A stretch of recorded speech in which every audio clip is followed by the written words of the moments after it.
আমরা যা দেখেছি যে সাবেক রাষ্ট্রপতি জনাব আব্দুল হামিদের থাইল্যান্ড যাওয়ার বিষয়টির প্রতিবাদে আপনার নেতৃত্বে যমুনা ও শাহবাগের আন্দোলনের মুখে সরকার আওয়ামী লীগের কার্যক্রম নিষিদ্ধ করে, কিন্তু হামিদ সাহেবের দেশত্যাগ যে শুধু চিকিৎসার জন্য ছিল, সরকারের অনুমোদনের ভিত্তিতেই সেটা ফিরে এসে তিনি প্রমাণ করেছেন।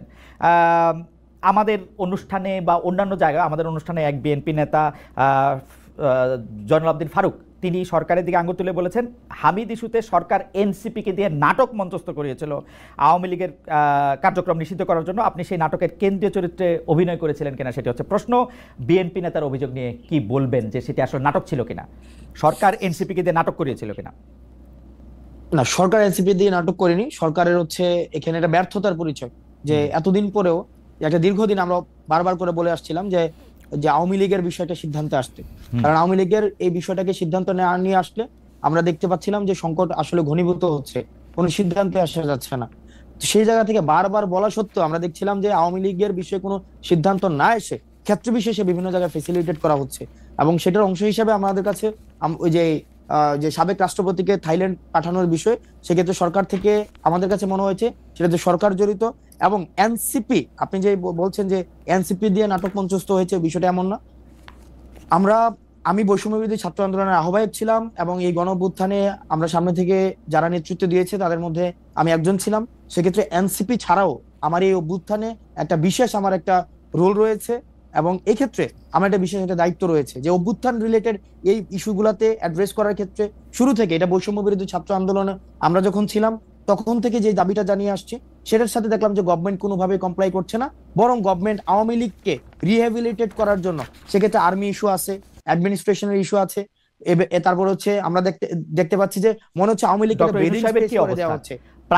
প্রায় আমরা এই কথাও শুনি যে ডিজিএফআইও, মানে ওই দিন আমি একটা অনুষ্ঠানে দেখতেছিলাম আপনাদের একজন নেতা বলতেছিলেন যে আমরা যে এত কষ্ট করে দল গঠন করার জন্য দিনরাত পরিশ্রম করছি, তখন হচ্ছে নির্বাচন কমিশনে ওই মানে নিবন্ধনের জন্য আপনারা কাজ করছিলেন খাটাখাটি। সে সময় একটা ডিজিএফআই যদি আমাদের সঙ্গে থাকতো তাহলে তো আমাদের এত, বা ডিজিএফআই যদি আমাদেরকে চাইতে হতো।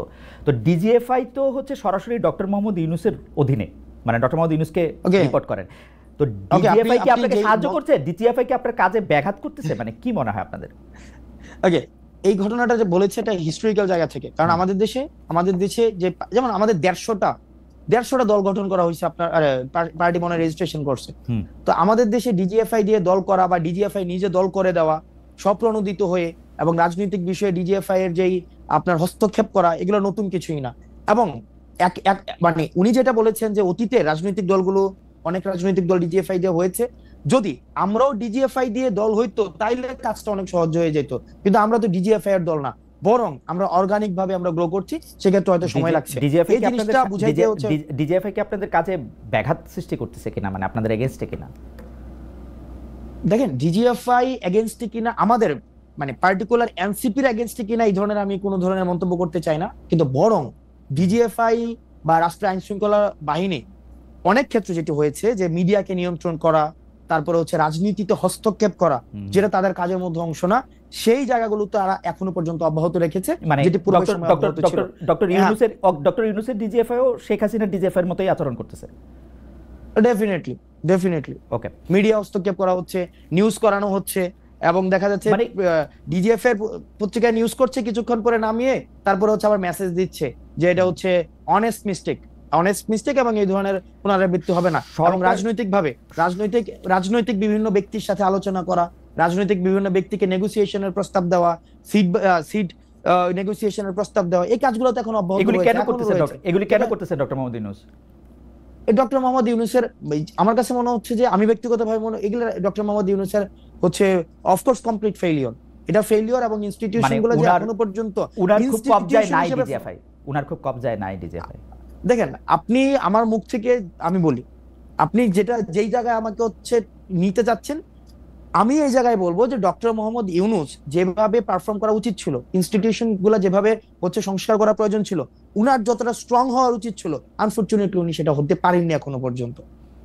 না, আমি আপনাকে কোনো জায়গায় নিতে চাইতেছি না, আমি বুঝতে চাইতেছি যে ধরেন যে ডিজিএফআই যখন রাজনৈতিক দলের পক্ষে বা বিপক্ষে কাজ করে বা রাজনৈতিকভাবে ব্যবহার করা হয়, আপনি তো জানেন খুব ভালো করে, আপনি খুবই মেধাবী তরুণ, যে গত 15 বছরে শেখ হাসিনা ডিজিএফআইকে একদম তার নিজের কারণে, মানে আমি কি আর বলবো, মানে ছোট বড় সকল কারণে ডিজিএফআই কে তিনি আসলে ব্যবহার করেছেন। না এবং না আমাদের হ্যাঁ যেমন ছোট আমাদেরকে তো সরকার প্রধানের সরকার প্রধানের সরাসরি নিয়ন্ত্রণ এবং কর্তৃত্বে যেহেতু ডিজিএফআই থাকে, সেহেতু আপনারা এটা বুঝতে পারেন কিনা যে ডিজিএফআই যা কিছু করে সেটা আসলে ডক্টর মোহাম্মদ ইউনূসই করেন? না সেটা আমরা বুঝতে পারি না। আমরা এটাই বুঝতে পারি যে সব ক্ষেত্রে আমরা এটা বুঝতে পারি, আমি ব্যক্তিগতভাবে এটা বুঝতে পারি, যেহেতু আমি ডিজিএফআই এর সার্ভিলিয়েন্সে দীর্ঘদিন ছিলাম এই অভ্যুত্থানকালীন সময়টাতে। তো সেক্ষেত্রে এটা বুঝতে পারি ডিজিএফআই এর স্টিল মানে যে সংস্কারের প্রয়োজন ছিল এবং অতীতের তাদের যেই অনেকগুলো কাজ ছিল, যে কাজগুলো জাতির জন্য একটা দীর্ঘমেয়াদী একটা নেতিবাচক একটা প্রভাব রেখে গিয়েছে, সেটির সংস্কারের জন্য সরকারের যে ধরনের পদক্ষেপ নেওয়া প্রয়োজন ছিল সরকার এখনো পর্যন্ত সেই ধরনের পদক্ষেপ নেয়নি। এবং ক্ষেত্র বিশেষে এমন হয়েছে রাষ্ট্রের প্রত্যেকটা ইনস্টিটিউশনের প্রতি সরকারের যে পূর্ণাঙ্গ গ্রিপ থাকা প্রয়োজন ছিল সেই গ্রিপ এখনো প্রতিষ্ঠিত হয়নি। আমার একটা ছোট্ট অভিজ্ঞতার কথা বলি, আমরা দেখেছি যে এই সরকারি প্রতিষ্ঠানগুলিকে ঐতিহাসিকভাবেই সরকার প্রধানরা এখন পর্যন্ত যারা সরকার প্রধান ছিলেন তাদের বেশিরভাগ সময়ে কুক্ষিগত করেছেন বা তাদের নিজের মতো করে ব্যবহার করেছেন। যেমন 9 বছর এরশাদ সাহেব যেভাবে দেশ চালিয়েছেন প্রশাসনকে সাহেব কুক্ষিগত করেছেন, কিন্তু শাহাবুদ্দিন সাহেব এসে কিন্তু 3 থেকে 6 মাসের মধ্যেই নির্বাচনের একটি পরিস্থিতি সৃষ্টি করেছেন এবং একটি সুষ্ঠু নির্বাচন দিয়েছেন। প্রশাসনের লোকরা কিন্তু সেই নির্বাচনকে প্রভাবিত করতে পারে নাই। একইভাবে 96 সালেও কিন্তু প্রশাসনের লোককে প্রভাবিত করা যায় নাই, 2001-এ যায় নাই, তারপরে তো যায় নাই।